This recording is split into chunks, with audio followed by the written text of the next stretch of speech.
Penumpang KMP Layur turun lewat tali, kapal dihantam gelombang tinggi.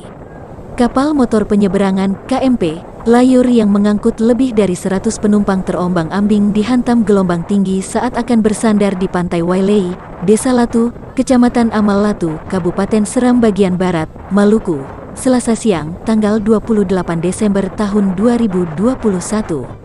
Angin kencang dan gelombang tinggi membuat kapal sulit sandar di tepi pantai hingga membuat banyak penumpang harus turun dengan cara yang tak lazim. Mereka memilih turun dari samping kapal dengan bantuan tali. Sebagian penumpang yang masih anak-anak juga diturunkan lewat samping kapal. Sementara sebagian penumpang yang memaksa turun dari pintu kapal harus rela diterpa gelombang tinggi. Kejadian tadi sekitar jam 11, tadi pas angin kencang dan ombak tinggi jadi feri sulit sandar. Banyak penumpang yang turun lewat tali termasuk anak-anak yang digendong lewat samping, kata Alwi salah seorang penumpang kepada Kompas.com saat dihubungi dari Ambon, Selasa lalu.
Jangan lupa subscribe, share, komen, dan like ya.